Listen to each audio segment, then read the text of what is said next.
This episode is brought to you by Allstate. Some people just know they could save hundreds on car insurance by checking Allstate first, like you know to check the date of the big game first before you accidentally buy tickets on your 20th wedding anniversary and have to spend the next 20 years of your marriage making up for it. Yeah, checking first is smart. So check Allstate first for a quote that could save you hundreds. You're in good hands with Allstate. Savings vary. Terms apply. Allstate Fire and Casualty Insurance Company and Affiliates. Northbrook, Illinois. This episode is brought to you by Amazon Prime. There's nothing sweeter than baking cookies during the holidays. With Prime, I get all my ingredients delivered right to my door, fast and free, no last-minute store trips needed. And of course, I blast my favorite holiday playlist on Amazon Music. It's the ultimate soundtrack for creating unforgettable memories. From streaming to shopping, it's on Prime.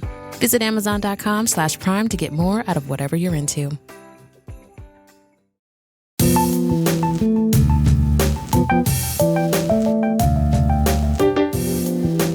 Welcome back to the Philosophemes podcast. I'm your host, Dr. Frank Scalambrino.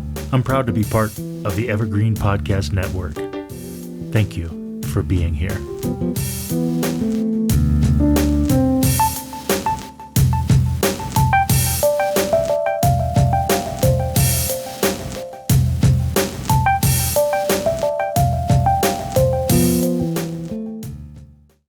In this episode, we will examine the question, what is symbolic extermination? All right, so we can get through this relatively quickly, I believe. And in order to do so, I've put together 8 steps. And the 8 steps are the argument, or what is symbolic extermination, the successive stages of self-image, the illusion of limitlessness. Why symbolic? Does it depend on theism? Does this idea of symbolic extermination depend on theism?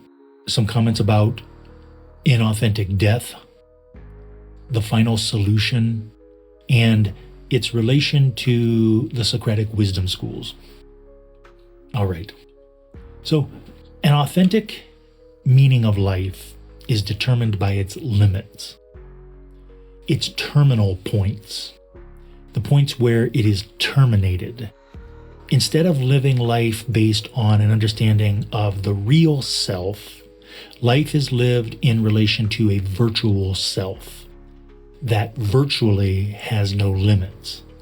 This could be understood as an ideological state apparatus for the sake of reproducing the conditions of production. Althusser. For example, turning citizens into the best consumers possible, the representation of the real self is replaced by a hyper-real self, which virtually has no limits. So by having no limits, it's just going to continue to consume, right? By being able to sell you products to live longer, then you can live longer so that you can continue to consume products. It is interminable. Its capacity to consume, to purchase and please itself, virtually has no limits, this postmodern self, this hyper-real self. Thus, the real self is exterminated by being exterminated.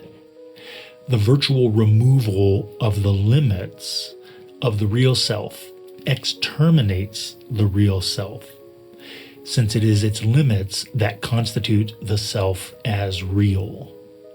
All right, so those are the 6 steps in this presentation toward understanding what Jean Baudrillard meant by symbolic extermination. And I talked about the successive stages of self-image from simulacra and simulation in other videos, but I think it's so important that it's worth mentioning again here. So briefly, we could say that the self-image is a representation of reality if we are considering reality and the self in an absolute way. The self-image masks and denatures the truth of reality when we are considering reality and the self in a relative way. So for example, in the absolute way, it's just the easiest way. This is also why later I ask, does it depend on theism?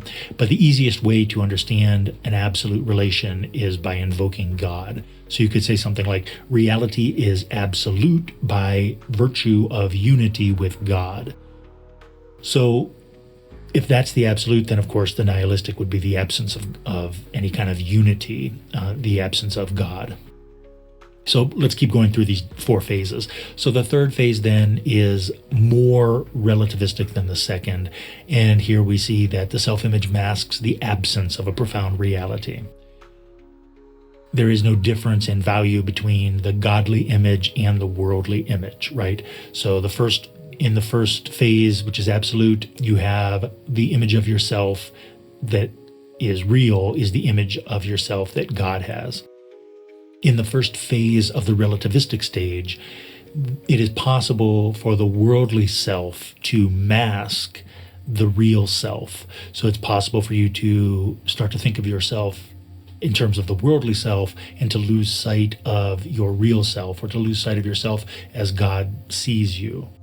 So as we move into the second phase then of this relativistic stage, we can see that the self-image masks the absence of a profound reality. So the idea here is that there really is no difference between the godly image of yourself and the worldly image of yourself, because really they're just purely relative images of the self. And then lastly, the self-image in the nihilistic stage, the self-image has no relation to any reality whatsoever. So it is a sign without a real reference. It is its own pure simulacrum. This is all self-images are meaningless. This is, of course, nihilistic. So according to Jean Baudrillard, the illusion of limitlessness. And the idea here is that limitlessness is an illusion because we die. So it's fascinating to me that though Jean Baudrillard is not really considered an existentialist, he's not really working on existential ideas, there is some sense in which there is a thread of existentialism running through Jean Baudrillard. I'm working out this idea now of how it is possible to identify Jean Baudrillard as an existentialist. But so basically this idea of death, right? The inescapability of death, inevitability of death, you can't escape it. So because we will die, the idea that we will not die is an illusion. So the illusion of limitlessness primes us, according to Jean Baudrillard, for nihilism. By desiring limitlessness and in the pursuit of limitlessness, we make meaning regarding life experiences without regard to our actual existence. Heidegger would call this an inauthentic relation to death. Baudrillard plays with the word termination to suggest that this removing of terminal points is doubly a kind of extermination. On the one hand, it is an extermination in that we no longer dwell within our limits. And on the other hand, this no longer dwelling within our limits effectively exterminates us by separating us from what we truly are. You can hear that undertone definition of authenticity, this being separated from what you truly are, a limited being. Okay, so why symbolic, right? Jean Baudrillard calls this symbolic extermination. Just like Trompe-l'œil art, the statistical view of life invokes an illusory worldview. There's something shocking about that statement. Illusory, not because statistics are wrong, though sometimes they are wrong, but rather because the shift into a statistical worldview separates us from our authentic engagement with being. That means something like we are living based on a symbolic meaning rather than on a human meaning. So, at what point does technological mediation make a worldview cybernetic rather than human? The worldview in which everyone in the world is equal and the worldview of an ethnically cleansed, eugenics-based world are the same in that they are both cybernetic worldviews. So, does the truth of symbolic extermination depend on theism? I think that this is a legitimate question, and I think that many people will want to ask this question because if it does, then they don't want to have anything to do with it, right? But it's a little more nuanced than that. So, becoming nothing more than a material instance or instantiation of the circulation of capital, right? That is a kind of symbolic extermination. And if you think about that, it lines up perfectly with this idea of people being grown in the matrix. Thus, symbolic extermination does not depend on theism. We can see this from the other direction. We can say that the circulation of capital, or the machine and technological mediation, if you want to put it that way, that it has pushed us into a nihilistic relation. So we don't have to start, for example, from some sort of godly image of ourselves and then trace its degeneration. We can just locate ourselves in a degenerated postmodern situation, a degenerated postmodern state. So, symbolic extermination then does not depend on theism. An array of characterizations of reality could work. For example, harmony with nature, even if it is atheistic, would validate symbolic extermination as an accurate depiction of postmodernity. So you could say something like what I was calling a few slides ago, the godly image of yourself, could be something like the in harmony with nature image of yourself. Symbolic extermination via inauthentic life, and inauthentic life via inauthentic death. So here we have these ideas of the double, the perfect crime, and the final solution. And these are all ways that Baudrillard characterized symbolic extermination. So in general, each of these characterizations is grounded in the difference between an authentic and an inauthentic death, and the existential truth that authentic death is the ground of authentic living. So therefore, again, right, this extermination is by way of removing, we're just working the slide backwards, right? By way of removing the death, we end up removing the life. This is why in existentialism we say that you want to own your death, right? That this is the death that you have chosen based on the life that you have chosen. We looked at these slides in the hyperreality presentation, but these slides are so important and relevant for symbolic extermination that I've included them here. This was the fourth way of understanding hyperreality. So according to Baudrillard, I'm quoting him, 2 quotes here. The first one, he says, "Let us be clear. If the real is disappearing, it is not because of a lack of it. On the contrary, there is too much of it. It is the excess of reality that puts an end to reality. Just as the excess of information puts an end to information, or the excess of communication puts an end to communication." And I think you could go so far as to say something like the excess of communication puts an end to authentic communication. So you can see the underlying existentialism here. The last quote, "We are no longer in a logic of the passage from the virtual to actual, but in a hyper-realist logic of the deterrence of the real by the virtual." So if you want to look at what is meant by hyper-realist logic there, check out the presentation on what is hyperreality. But the idea in regard to symbolic extermination is that by regulating our behaviors by way of a hyper-real self-image, or by, we could say, making choices in regard to a hyperreal self-image, that there is some sense then in which we are deterred from, distracted from our authentic engagement with reality, our authentic engagement with actuality. And so this is what Baudrillard refers to as the hyperrealist logic, and that hyperrealist logic is underneath and working inside of symbolic extermination. Okay, again, this comes from the hyperreality presentation, but quickly, I think it's deeply relevant here and worth quoting again. This is also known as the technoscientific regulation of human life. So it's a kind of technological mediation, a kind of, and by technological mediation, we also mean chemical mediation, transhumanism. Transhumanism on the way to post-humanism.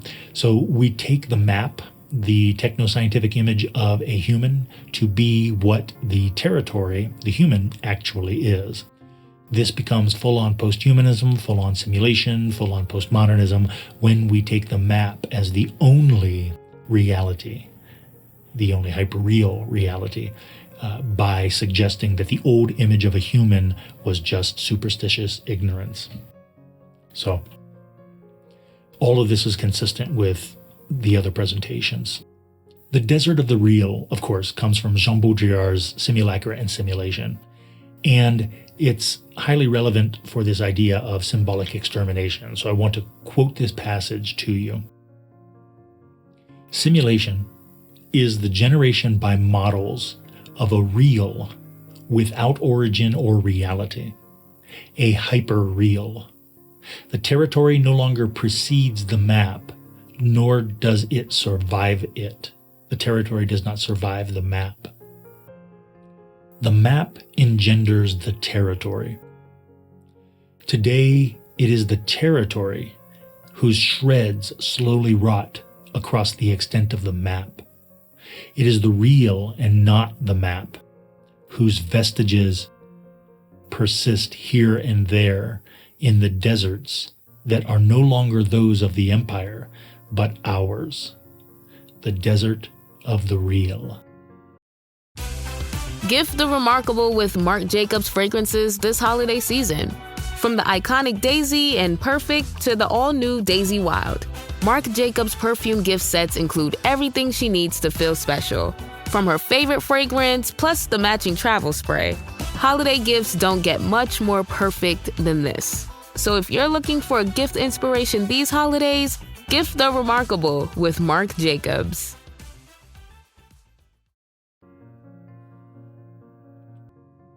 I like this way of referring to what Baudrillard is talking about, and I think that this really does help make sense of everything we've said thus far. So we have recycling at every level. So, quote, we are in the third order, which is the order no longer of the real, but of the hyperreal. It is only here that theories and practices, themselves floating and indeterminate, can reach the real and beat it to death. Symbolic extermination. Everything that filters into the non-finality of the space-time of the code, here we get this idea of the matrix, or that attempts to intervene in it, is disconnected from its own ends, disintegrated and absorbed, recycling at every level. Symbolic extermination. Okay, so we're going to look at a couple more slides here to finish this off. So symbolic extermination and social worldviews. So notice that from this absolute point of view, we could say that ethnocentrism is a kind of absolute point of view, and that notice that it has limits, right? So ethnocentrism is defined by its limits. That's the absolute stage. As we enter into the relative stage, we see cultural relativism. And cultural relativism is less limited than ethnocentrism, right? And as we move from this relative stage to the nihilistic stage, and notice that utopian multiculturalism is unlimited, right? It could be the collection or celebration of innumerable cultures. And of course, consistent with the philosophical logic of everything that we've been talking about here, this is nihilistic. In other words, according to Baudrillard, it is a kind of symbolic extermination. This idea that one is unlimited, this refusal to acknowledge one's limits, is a kind of extermination. So this just jumped out at me, and I thought this is something worth pursuing. Let's discuss this to help add depth to everything that we've looked at so far. So the Epicurus, of course, the Epicurean characterization of vain and empty desire refers to a kind of soteriological extermination. Thus, it is helpful to juxtapose the extermination brought about by the postmodern self-image with the extermination discussed by Epicurus. So, Epicurus distinguished between three types of desires. 1, natural and necessary desires. 2, natural but unnecessary desires. And 3, vain and empty desires. Okay, so first, natural and necessary desires include desires for things such as food and shelter, right? They are necessary because you cannot survive without them. Epicurus thinks that these desires are easy to satisfy, difficult to eliminate, and bring great pleasure when satisfied. They are necessary for life, and they are naturally limited. If you are hungry, your desire can be satisfied by a limited amount of food.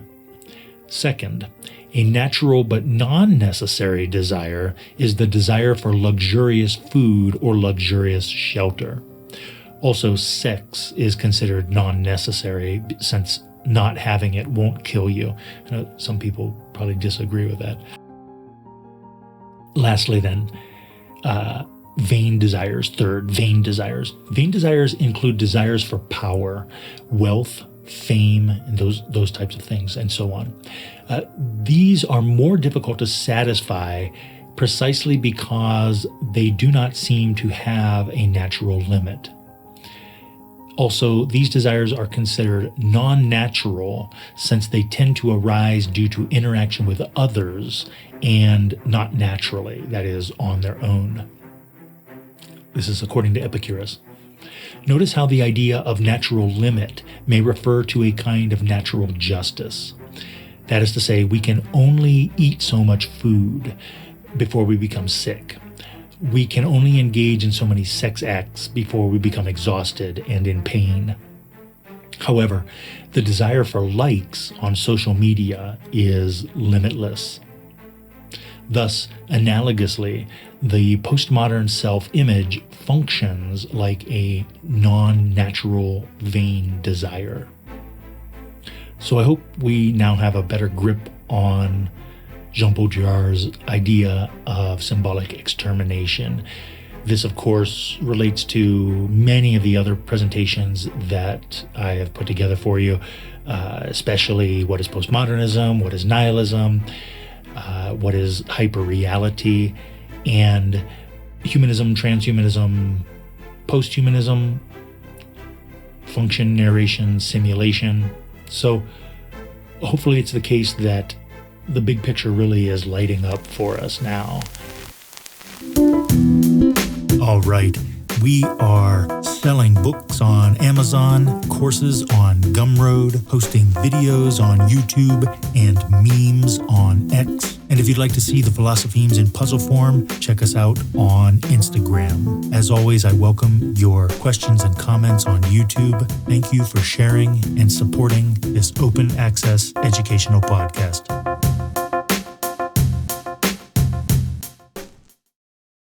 Ever heard of Stoicism? Chances are, if you have, you've heard of Stoicism with a lowercase s and not Stoicism with an uppercase S. Lone wolves, no emotions, antisocial behavior, cold indifference. All that is Stoicism with a lowercase s. Stoicism with an uppercase S is the ancient Greek philosophy and virtue ethics framework that centers on service to the cosmopolis, to include your family, friends, community, and planet, and the development of a good moral character. My name is Tanner Campbell, and I'm the host of Practical Stoicism, a 3 times a week podcast teaching Stoic principles and concepts to anyone interested through the exploration of texts and deep dives into various moral topics. You can find Practical Stoicism where you're already listening to podcasts by searching for Practical Stoicism or by going to stoicismpod.com. I invite you to give it a listen today. You just might like it.